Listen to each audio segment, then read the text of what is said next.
Hi friends, Krista here. Thanks for stopping by Books and Jams. I'm very excited today to share with you a whole ton of middle grade recommendations.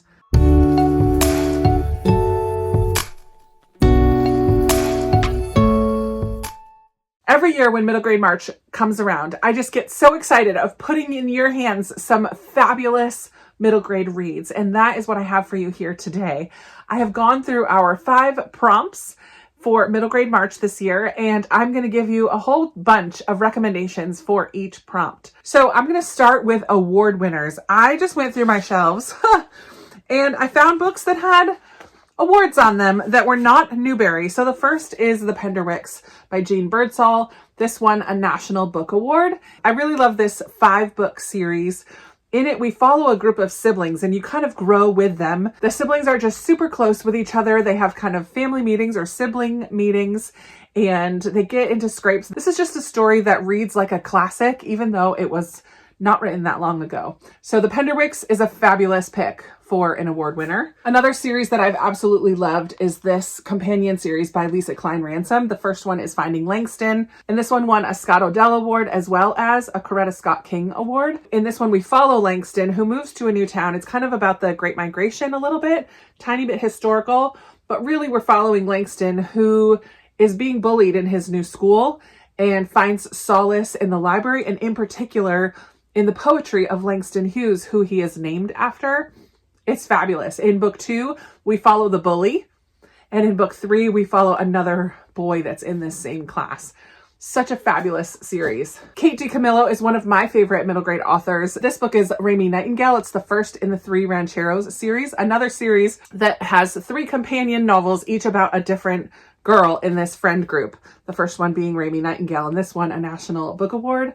Very sweet, lovely stories of friendship and some difficulties that these girls have to go through. Then we have Esperanza Rising by Pam Munoz Ryan, another one of my favorite middle grade authors. This one won the Pura Belpré Award. And this one, we follow Esperanza. Her family lives in Mexico at the beginning of this book, but they have to flee from Mexico and they end up getting jobs on a farm in California. And in Mexico, Esperanza has lived a very privileged life. Her family is rather wealthy and things are drastically different when they come to the States, and she has to kind of adjust to that. Beautiful story. Oh, another book that I absolutely love is this nonfiction graphic memoir, When Stars Are Scattered. This also won a National Book Award finalist. Maybe it didn't actually win, but it has a sticker on the cover, so I say you could count it. I don't know if it actually won. It would have said winner, right? I don't know.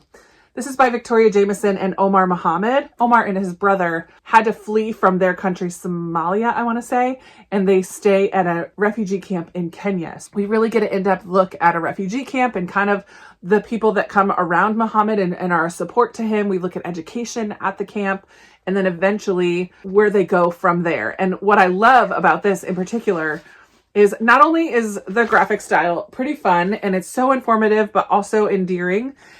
At the back, we get to see the actual pictures of the people this book is about, which I thought was fantastic. This is so good.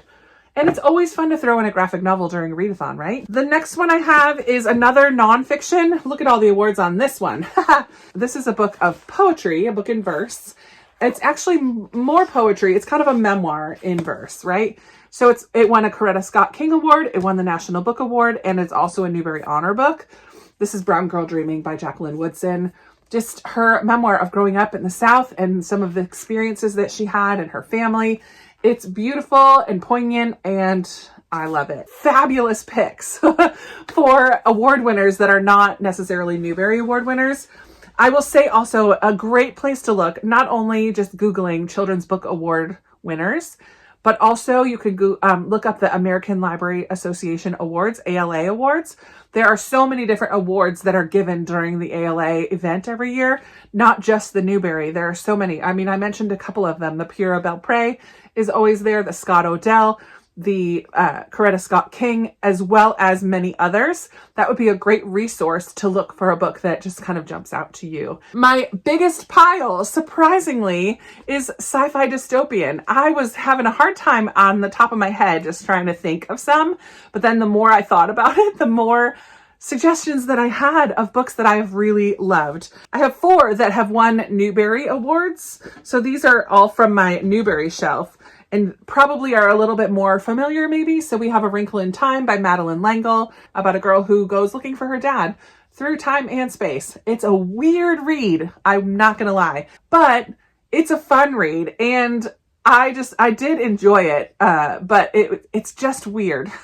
We have When You Reach Me, and I'm not going to tell you exactly what the sci-fi aspect of this is because it was a surprise to me when I read it. I'll just tell you that this qualifies as a sci-fi. This is by Rebecca Stead. In this one, a 6th grade girl starts receiving strange messages and is put on a mission, and her mom is obsessed with being on a game show. Like, it's a fun read, and also not very long, but I can't tell you too much about this one without being spoilery.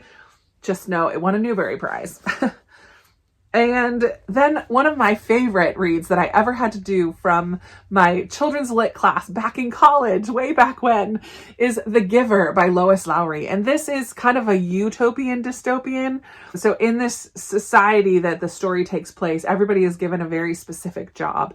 And our main character is given the job as a memory keeper. I don't remember the actual name, but everything in this world is kind of black and white, and very, the same things happen from day to day to day.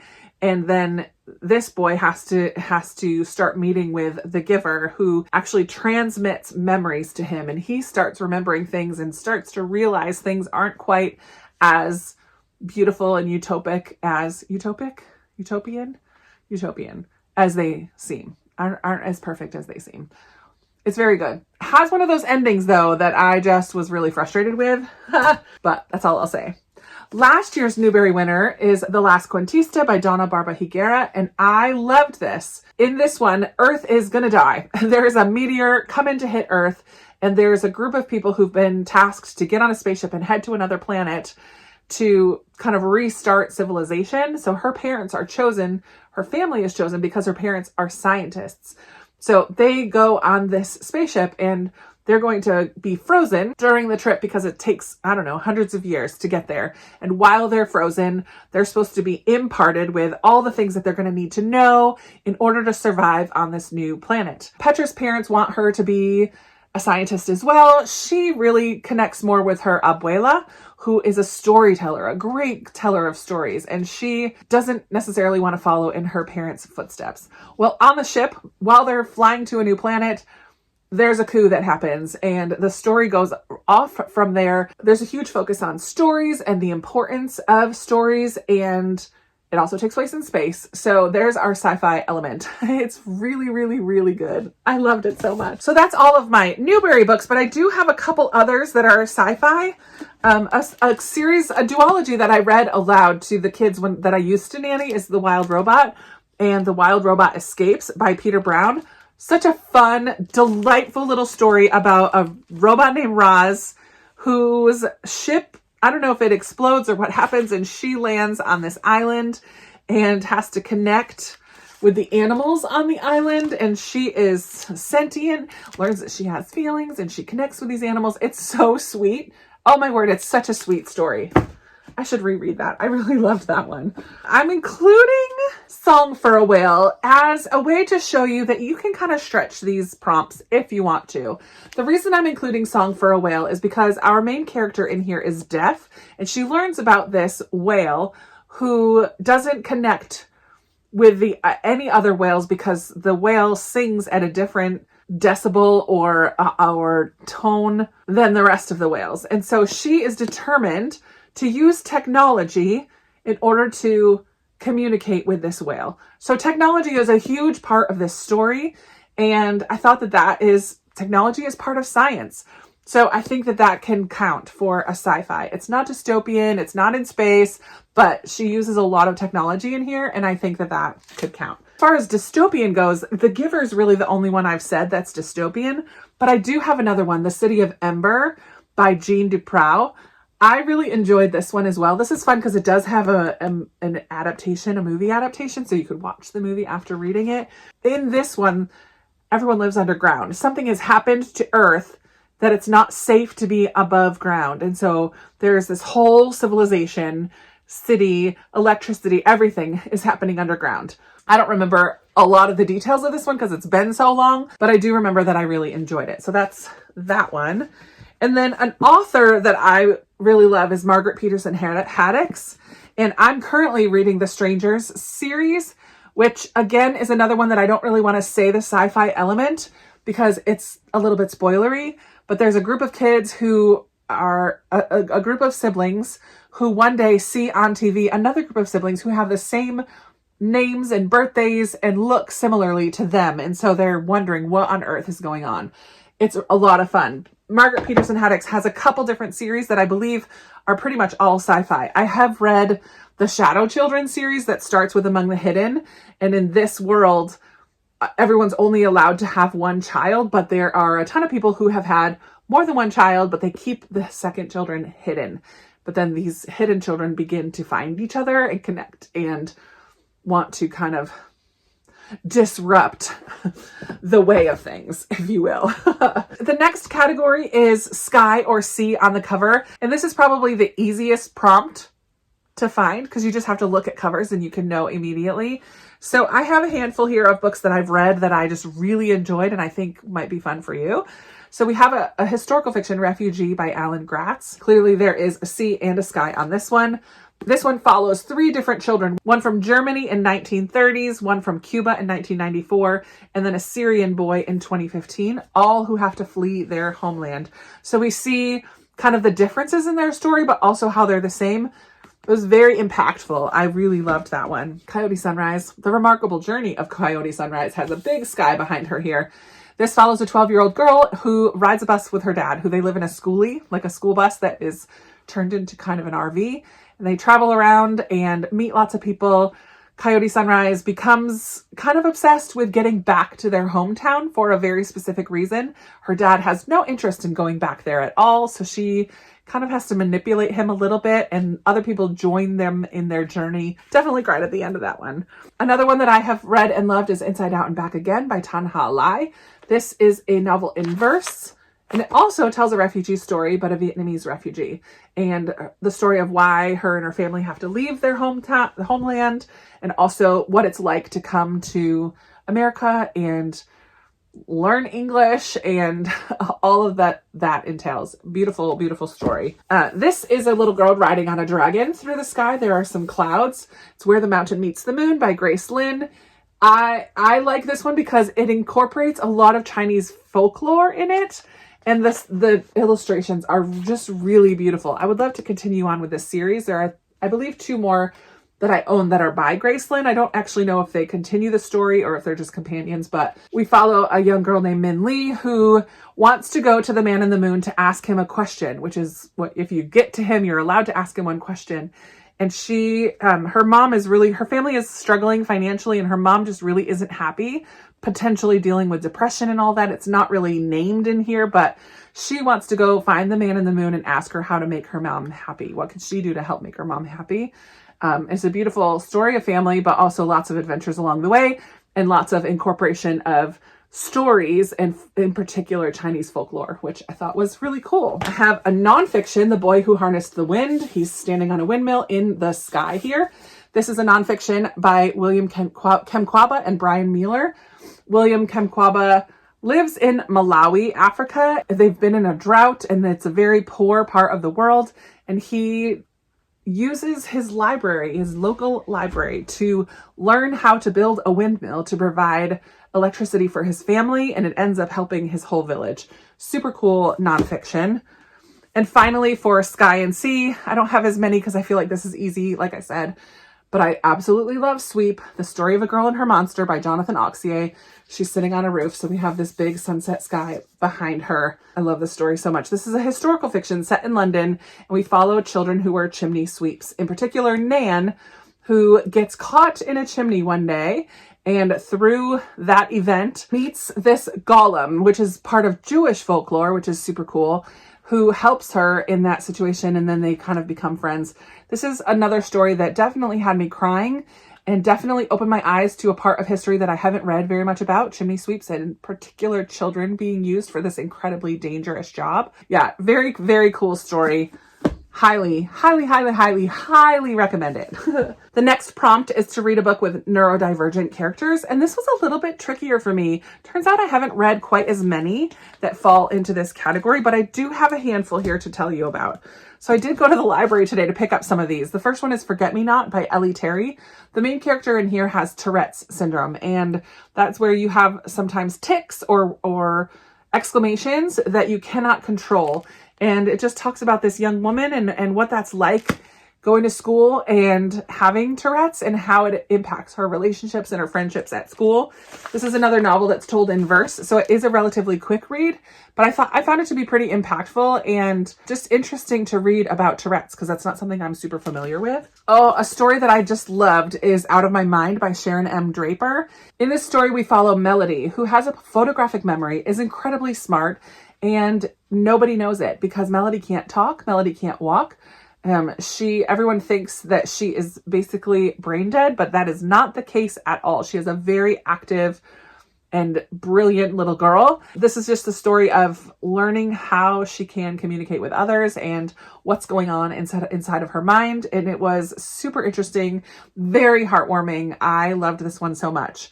Out of My Mind by Sharon Draper. This one would probably be very young middle grade, but it's A Boy Called Bat by Alana K. Arnold. I read this a couple years ago during middle grade March. It's about a boy with autistic spectrum disorder, ASD, and he it's just about him in school and life and what it's like having being on the autistic spectrum. So there's that one. Counting by Sevens by Holly Goldberg Sloan is a book that I read last year and absolutely loved. And in this one, our main character is basically a genius. So it's a different type of neurodivergence, but she is incredibly, incredibly, incredibly smart. And yet struggles a lot with adults thinking that she's cheating. Her parents have kind of left her, or she ends up staying with somebody else. A lot of found family aspect in here. This was a total surprise for me, and I ended up giving it 5 stars. I just loved this book so much. It gives a list on the back of 7 reasons to read this extraordinary novel. Friendship, oddballs, hobbies, laughing and crying, miracles, family, and Willow Chance herself, whose heart leads her on a path to belonging, a path that is surprising, exhilarating, and without a doubt, one you will never forget. Oh, I love that. The final category is the one that I have the fewest number of books to actually recommend that I've read, and I only have 3, and that is books that were written within the last year. I read a lot of backlist middle grade and not so much books that have just released, but I do have 3 that I have read. The first I have is Orion and the Starborn, which also qualifies as sci-fi, and it qualifies as having sky on the cover. This is by KB Hoyle, and this is published by Owl's Nest Publishers. I happen to be wearing their shirt today. Orion is a young man who learns very early on in this book that he is not quite who he thought he was. He's actually from the stars. He was born on the stars. In particular, the stars of Orion's belt, which are 3 different little planets, and he gets to go to them and learns that he's going to have a major role in helping with a situation on the planets. Orion himself is not a very adventurous or boisterous young man. He's actually a lot more quiet and bookish, but he meets some crazy friends, both on Earth and in the stars, and the cast of characters in here are wonderful, and I just really enjoyed this story. And this is the first in what will be a series. I don't know how many books will be in the series, but it's a fantastic read, and I am so glad that I read it. And that's one that was published last year. The other 2 that I don't have, because I listened to them on audio or borrowed them from the library, but one of them is A Duet for Home by Karina Yang Glaser. She's the author of The Vanderbeekers, which is a series I really love. In A Duet for Home, we follow a couple kids who live in a homeless shelter, a family homeless shelter, and they learn that rules in the town are changing and the homeless shelter might be shut down or changed, and everyone is going to be kind of forced out into public housing and like not so great neighborhoods, and they are not really happy about this. They all have these very serious issues, and together they kind of have to figure out what can we do about this situation. But also music plays a really wonderful part in this story. Our main character is a violinist, and she's very, very talented, and that just plays a role in the story as well. I really loved this one and can highly recommend it. The other new release that I read in the past year is The Last Mapmaker by Christina Soontorva. This will be a great one for C on the cover as well. In this one, we follow a young girl. I do not remember her name, sorry. She is an apprentice to a mapmaker, and she gets to go on this adventure or mission to try to map a new part of the world. All of these ships are sent out to map a new part of the world. There are a lot of dangers that happen, and it all takes place on a boat for the most part. So it's very adventurous and seafaring. And I did enjoy it, not quite as much as some of her other books that I've read, but I did enjoy The Last Mapmaker. So that's another new release. So I think I have given you quite a few recommendations to get your month started. But I would love to hear from you.